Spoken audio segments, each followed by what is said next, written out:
A paz do Senhor, igreja. Vamos abrir as nossas Bíblias aí em Levíticos, capítulo 13. Levíticos, capítulo 13. Hoje é um dia muito especial, onde celebramos a ceia do Senhor. Levítico, o terceiro livro da Bíblia. Vamos ler alguns versículos aqui.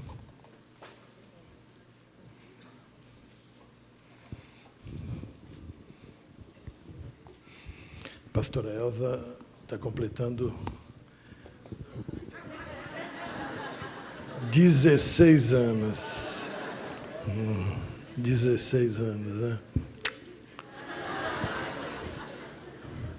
Garanti para a noite. O jantar, irmão, o jantar. 16 anos, quando ela fez 16 anos, nós nos casamos. Agora não pode mais, não. 16 anos não pode nem namorar, né? Muito bem, Levítico capítulo 13, hoje um culto muito especial, culto onde nós realizamos a ceia do Senhor. Levítico capítulo 13, apenas 5 versículos nós vamos ler, a partir do versículo 47.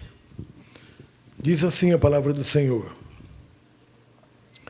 quando também em alguma veste houver praga de lepra, veste de lã ou de linho, seja na urdidura, seja na trama, de linho ou de lã, em pele ou em qualquer obra de peles.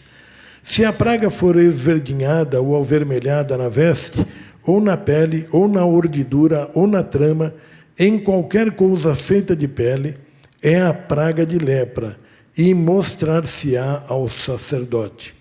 O sacerdote examinará a praga e encerrará por 7 dias aquilo que tem a praga. Então examinará a praga ao 7º dia, e se ela se houver estendido na veste, na urdidura ou na trama, seja na pele, seja qual for a obra em que se empregue, é lepra maligna. Isso é imundo. Pelo que se queimará aquela veste, seja a urdidura, seja a trama, de lã ou de linho, ou qualquer coisa feita de pele em que se acha a praga, pois é lepra maligna, tudo se queimará. Agora vamos lá para 1 Coríntios capítulo 11, primeira carta do apóstolo Paulo aos Coríntios, capítulo 11, versículo 23 em diante. Ungido pelo Espírito Santo, o apóstolo Paulo diz: porque eu recebi do Senhor o que também vos entreguei, que o Senhor Jesus, na noite em que foi traído, tomou o pão, e tendo dado graças, o partiu e disse: isto é o meu corpo que é dado por vós. Fazei isto em memória de mim. Por semelhante modo, depois de haver ceado, tomou também o cálice, dizendo: este cálice é a nova aliança no meu sangue. Fazei isto todas as vezes que o beberdes em memória de mim. Porque todas as vezes que comerdes este pão e beberdes o cálice, anunciais a morte do Senhor até que ele venha. Por isso, aquele que comer o pão ou beber o cálice do Senhor indignamente, será réu do corpo e do sangue do Senhor. Examine-se, pois, o homem a si mesmo, e assim coma do pão e beba do cálice. Pois quem come e bebe sem discernir o corpo, come e bebe juízo para si. Eis a razão porque há entre vós muitos fracos e doentes, e não poucos que dormem. Porque se nos julgássemos a nós mesmos, não seríamos julgados.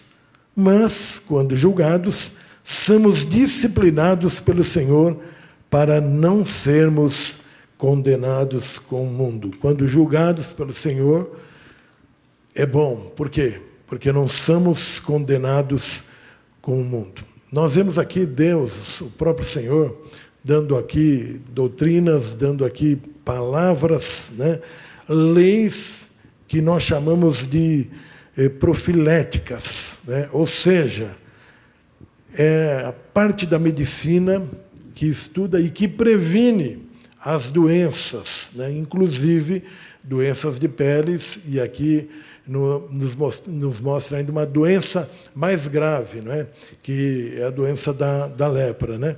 Então, olhando aqui a palavra de Deus, né? Não era só a santidade, obviamente que a santidade, mas Deus chamou um povo santo, Pedro Lucas leu aqui, né? Tudo é santo perante o Senhor. A nossa vida precisa ser santa perante o Senhor. O que fazemos precisa ser santo perante o Senhor. E ele está falando a um povo santo, a um povo que ele chamou. E quando ele dá essas leis aqui, é muito importante, queridos. Por quê?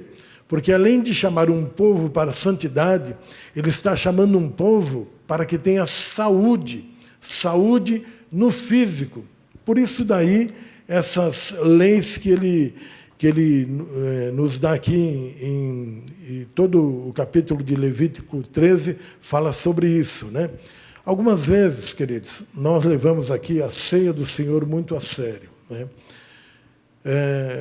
Você vê até pelos meios televisivos muitas igrejas muito grandes, né? Chamando, né? Tal dia é dia da ceia. Você que é batista, assembleiano, presbiteriano, anglicano, metodista, espírita, né? Tudo quanto é religião, macumbeiro, você venha tomar a ceia do Senhor. Então, é uma ceia que se chama ceia aberta. Queridos, né? Nós sabemos, a palavra de Deus nos diz isso. Qual o significado da ceia? A ceia do Senhor tem um alto significado, né? Havia profecias da vinda do Senhor Jesus lá desde o Antigo Testamento. No Novo Testamento, né, o esperado, o Messias, o Salvador, chegou, né? E a Bíblia e os profetas diziam que ele viria, né? O Deus que não é carne, né? O Deus que é espírito. A Bíblia diz que ele encarnou, ou seja, parece até uma palavra feia, né? Mas essa palavra quer dizer, ele é espírito, mas ele se vestiu de carne. Ele veio a este mundo e se vestiu de carne, se tornou como um de nós, né? Para nos salvar. Então, ele trouxe salvação. E nós sabemos, pela palavra de Deus, que havia as profecias que ele viria, e ele veio. Diga, ele veio. Havia as profecias que ele se manifestaria no nosso meio, andaria, pisaria na terra, e ele pisou, diga, e ele pisou. Havia as profecias, né, que ele pregaria o evangelho do reino, e ele pregou. Havia as profecias, né, que ele entregaria a sua vida por nós, né, e ele entregou. Que ele morreria, e ele morreu. Que ele seria sepultado, e ele foi sepultado. Que ele, ao terceiro dia, ressuscitaria. Diga, e graças a Deus ele ressuscitou. Quer dizer, o Espírito de vida foi lá e ressuscitou. O Espírito Santo ressuscitou a Jesus. Entrou no corpo ali e ressuscitou a Jesus, né? Havia as profecias que ele seria assunto ao céu, ele subiria aos céus, e ele subiu aos céus. E só falta um advento para completar. Ele voltará para buscar a sua igreja. Então, queridos, tudo isso, a mesa posta, nós lembramos disso. A mesa posta está dizendo tudo isto, né? E só falta um advento, né? Ele voltará, está pertinho, né? Parece que demora, mas é mais um pouquinho só, né? E aquele que vem, virá. E diz a Bíblia, parece que demora, né? Mas não tardará, né?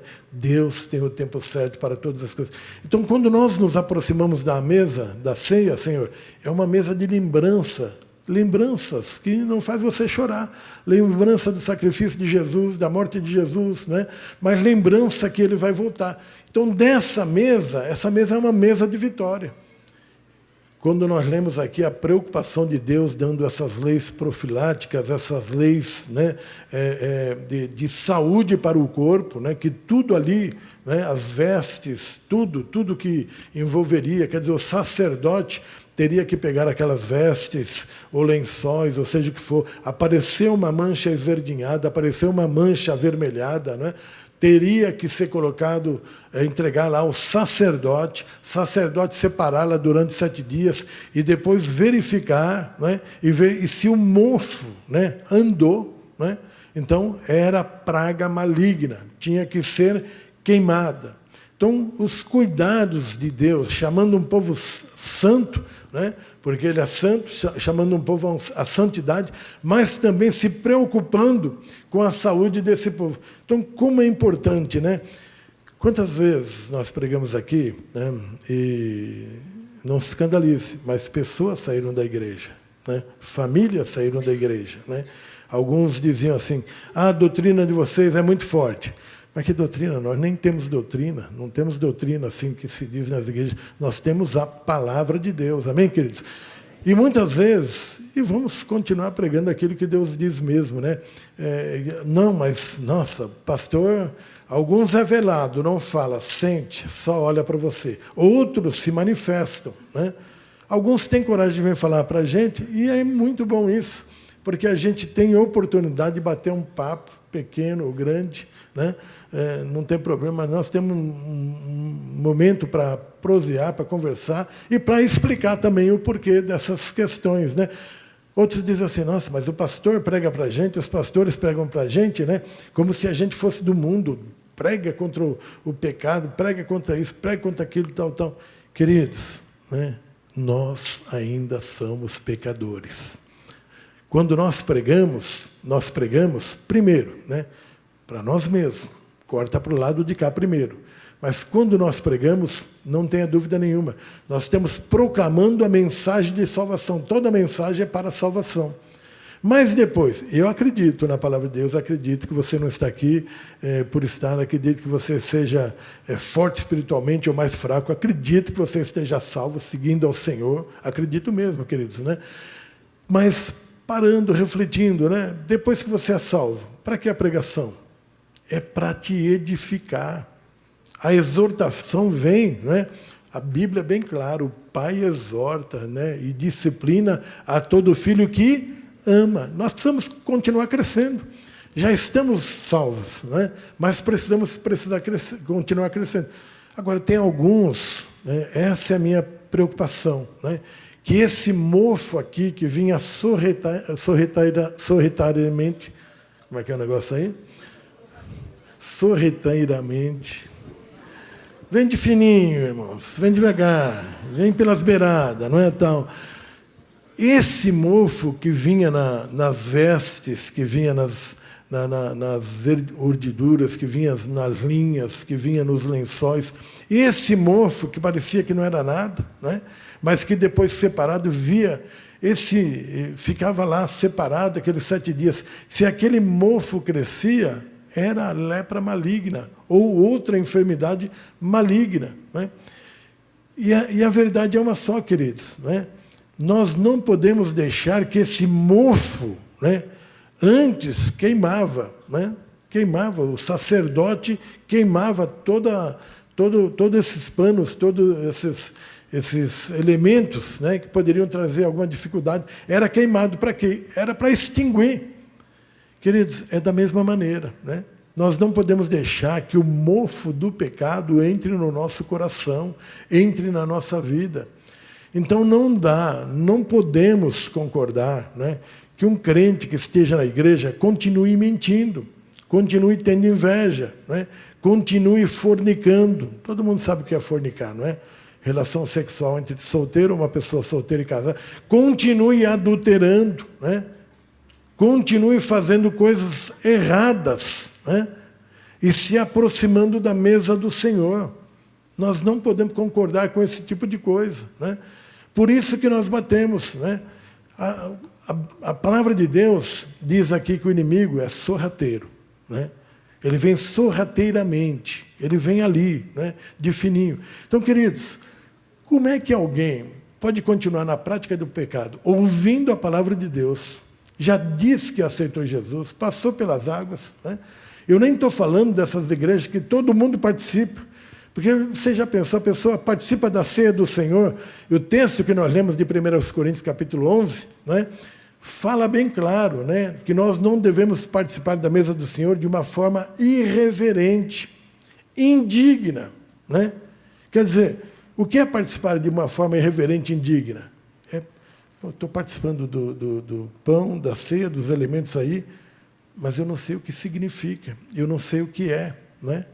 Quer dizer, pessoa não conhece, não sabe, mas ele vai participar. Isso é participar de uma maneira irreverente, de uma maneira indigna, de uma maneira leviana. E outros que estão levando uma vida totalmente atrapalhada, também se aproximem da mesa do Senhor, continuam, né, da mesma maneira que aquele que não conhece, né, continua pecando, continua furtando, continua roubando, continua adulterando, continua fornicando, continua tendo inveja. E isso vai crescendo e ela continua participando, continua participando. É muito perigoso. Se nós observarmos o texto, nós vamos ver ali, 1 Coríntios 11:30, né? O que diz? Né?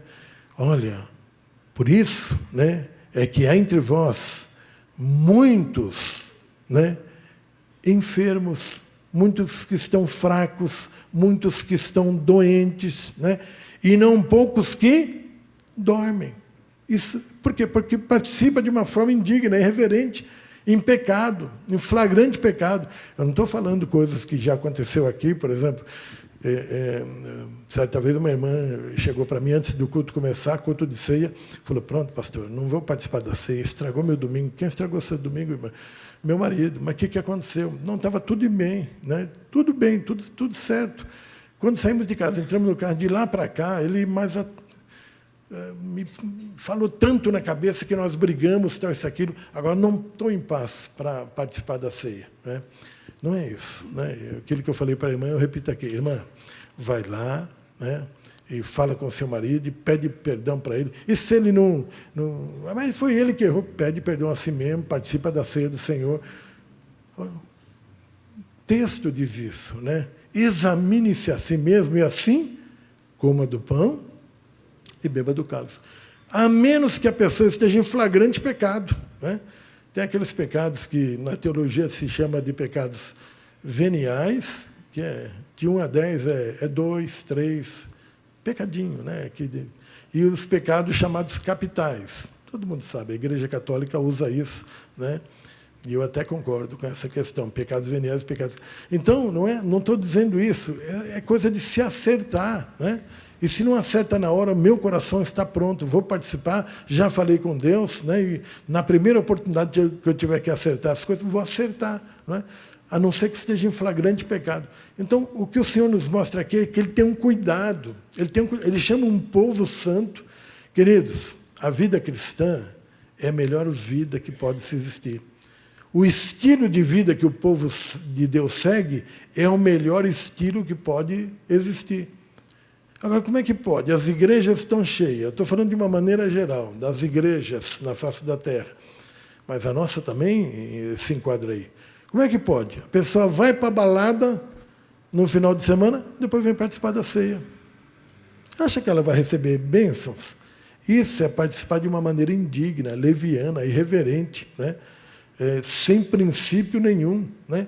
A pessoa está na igreja, mas ao mesmo tempo ela está nos barzinhos da vida. O que vai achar lá no barzinho da vida? Não vai achar nada de bom. Eu me entristeço quando eu vejo, né, pessoas que têm dons, que têm talentos. Quantos que cantavam, né, no coro da igreja? Quantos que cantavam em bandas da igreja? Hoje vão e cantam nos barzinhos. E ficam em primeiro lugar. Aprendeu na igreja e agora vai servir o inimigo, né? Então, e vocês sabem, os cantores que estão aí na mídia, né, que são do mundão, a maioria saíram das igrejas evangélicas, né? É trocar, né, o certo, né, é trocar a bênção de Deus, né, pelo prato de lentilha. Então, queridos, quando eu vejo aqui como Deus se preocupa, quando o Senhor cria essas leis profiláticas, né, leis de cuidado, né, leis tão sérias, tão importantes, né, para um povo santo, né, o que Deus está dizendo?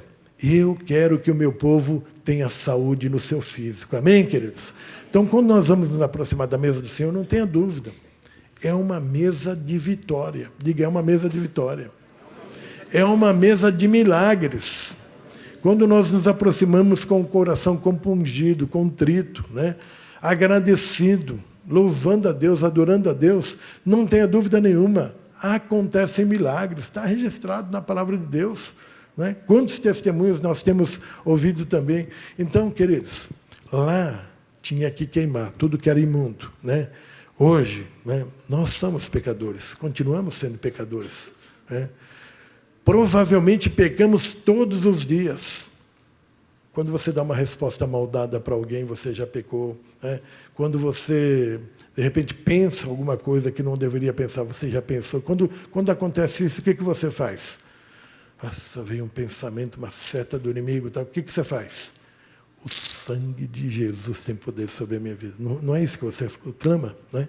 Por quê? Antes se queimava. Agora é o sangue de Jesus. 1 João 1, 7, 8 e 9 diz isso. O sangue de Jesus nos limpa e nos purifica de todo pecado. Então, pecar, nós pecamos. A diferença é que nós somos pecadores regenerados. E o pecador regenerado, queridos, cada dia vai pecar menos. Diga isso, o pecador regenerado, cada dia vai pecar menos. Não tenha dúvida disso, cada dia vai pecar. Quer dizer, andando com o Senhor, a própria palavra diz, né? Nós vamos ficando mais parecidos com o Senhor, em todos os sentidos. Amém, igreja? Então, o texto aqui é bem claro, né? O povo de Israel deveria obedecer, né, a vários mandamentos, né? Além do que já tinham recebido, de andar em santidade, tinha também aquela questão, o cuidado de Deus, o trato de Deus, né? Então, viver com Deus é um processo constante, né, de purificação. Quando nós estamos com o Senhor, nós vamos sendo purificados, né? E esse autoexame a gente só faz se a gente quiser fazer. É pessoal. A gente só faz, vou fazer um autoexame da minha vida, né? O que você faz, né? Você está permitindo ao Espírito Santo de Deus que trabalhe no seu espírito, e você vai olhar para dentro de você o que tem feito, como tem andado, como tem me vestido, como tenho me comportado, quais as palavras que têm saído da minha boca, quais são os meus projetos. O Senhor está incluído nesses sonhos, nesses projetos? Então, fazer um autoexame. Quando você lê a palavra de Deus, né, não tem coisas... Isso acontece muito comigo, né? Você lê um texto e aquilo confronta com você. Puxa vida, eu preciso mudar. Né? Mexe com você. Né? Então, é a palavra de Deus que está confrontando com a nossa vida a cada dia. Nós somos privilegiados, queridos. Por quê? Porque todos os dias nós devemos ler a Bíblia. O bom cristão deve ler a Bíblia todo dia. Né? Mas pelo menos 1, 2 vezes por semana você está na igreja ouvindo a palavra de Deus. Então nós somos privilegiados, porque essa palavra vai sempre nos confrontar. E nem sempre é agradável, nem sempre é agradável para nós. Exige de nós mudanças, queridos. Quando eu olho aqui para a palavra de Deus, eu continuo reafirmando, viver a palavra de Deus é um processo constante de purificação para as nossas vidas, né? Então, é aceitar Jesus, não permitir depois, né, que outros ventos de doutrina venham sobre nós. Não, há tanta coisa. Você chega em casa, liga a televisão, que programa você vai assistir, né? Você anda com as pessoas, conversar com todos, nós vamos conversar. Mas com quem nós temos comunhão, com quem nós temos vida, né? É diferente, queridos, é muito diferente. Então, é a mesma coisa. A nossa igreja, qual que é o dia da ceia aqui na igreja? Primeiro domingo, respeitando cada um, né? Mas não tem igreja, não dá para fazer a ceia toda semana. Poderia fazer, porque a Bíblia não determina datas, né? Nós poderíamos fazer, né? Mas vai cair numa coisa tradicional, né? Mas tem igrejas que é de ano em ano, é de 2 em 2 anos. Tem igrejas que é quando Deus falar com o pastor para fazer a ceia. Que coisa, irmãos, né? Nós não estamos com essa bola toda, não. Nós devemos seguir a Bíblia. Quando Deus falar comigo, aí nós vamos fazer. Se eu achar que devo ficar 4 anos sem fazer a ceia, meu Deus, a mensagem da ceia é extraordinária. Amém, queridos? Amém. E não dá para você chegar aqui, aí nós estamos sendo negligentes, né? Chegar aqui, nossa, hoje é a ceia, nem lembrava. É sinal que você não pensou. É sinal que isso não está representando muito para você, né? Você chegar aqui e falar, nossa, hoje é a ceia, nem lembrei que era a ceia. né? Meu Deus, então você não pensou, você não, durante a semana, nós temos sempre que ter cuidado, mas durante a semana que vai ser a ceia, nós temos um cuidado maior, né? Outro dia eu disse aqui, também não pode acontecer isso, né? Nossa, por que o culto de ceia enche tanto, tal, isso, aquilo, tal, tal? Porque tem crentes que só vêm na igreja, né, no dia da ceia. Ele acha que ele vai ser salvo por causa disso aí. Olhando aqui para a palavra de Deus, queridos, né? Não deixemos que o mofo do pecado, Deus é um Deus muito cuidadoso, né? As enfermidades se apegavam nas vestes, né? A lepra vinha sorrateiramente, né?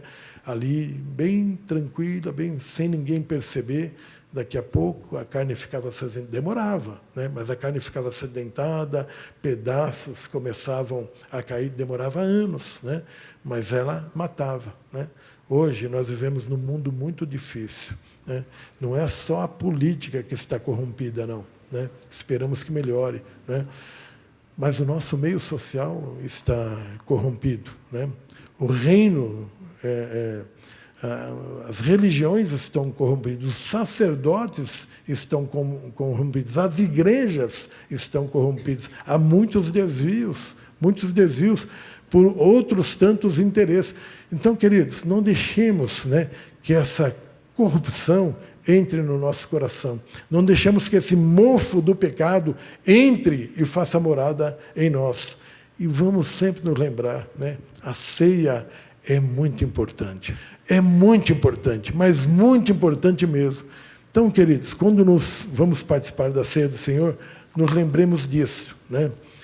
O Senhor, a palavra de Deus, toda ela nessa questão, só falta um advento para ser cumprido. Está muito pertinho. Quando que vai ser? Não sei, né? Mas a verdade é uma só, né? Nós temos que estarmos sempre preparados. Agora, andar com Cristo é andar em novidade de vida. No andar com o Senhor, nós temos que, a cada dia, ficarmos mais parecidos com o Senhor. Amém, queridos?